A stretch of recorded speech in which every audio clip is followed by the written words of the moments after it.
শুভ সকাল বন্ধুরা। ঘুম থেকে উঠে পড়লাম, উঠেই এই যে পূজার ঘরে ঢুকে পড়েছি। আজকে সরস্বতী পুজো, তো আমি আগে প্রসাদটা কেটে নিচ্ছি প্লেটে। এরপর আমাদের তো আসলে ঘরে পূজাটা হয় না, তো আমরা কি করি, পূজাটা নিচে দিয়ে আসি। তো প্রসাদটা কেটে তারপর অল্প করে পিঠে বানাবো। পিঠে বানিয়ে সব একসাথে নিচে দিয়ে আসবো। আমাদের আসলে বিল্ডিংয়ের নিচে অনেক বড় করে পূজাটা হয়, তো সেক্ষেত্রে আর ঘরে আমরা আর করি না। এই তো আমার প্রসাদ কাটা শেষ। এরপর যে আমাদের ঘরের সরস্বতী, এটা আমাদের, তো এটাকে একটু সুন্দর করে সাজিয়ে নিলাম ফুল দিয়ে, কত সুন্দর লাগছে। তো এরপর ঘরের পূজাটা দিয়ে নিচ্ছি। কৃষ্ণ কৃষ্ণ কৃষ্ণ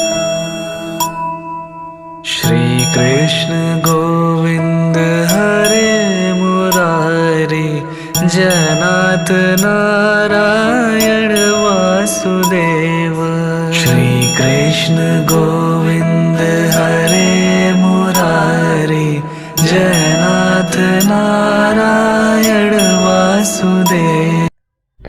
এই তো পূজা দেওয়া প্রায় শেষ, এখনো ঠাকুরকে ফল প্রসাদ দিয়ে দিচ্ছে। আসলে যেদিন যেটা থাকে সেটাই দেওয়া হয়। আজকে পেয়ারার আঙ্গুর দিয়েছি।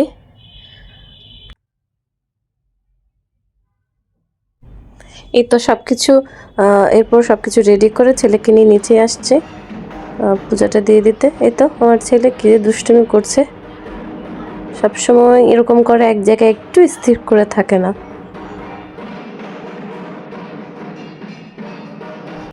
এটা হচ্ছে ওর দাদা ভাইয়ের কোলে ওঠার জন্য খুব বায়না করছে।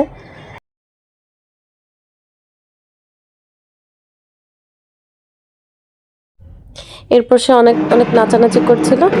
এই তো এভাবে দিনটা কেটে গেছে। সবাই অনেক অনেক ভালো থাকবেন, সুস্থ থাকবেন। দেখা হবে অন্য কোনো ভিডিওতে।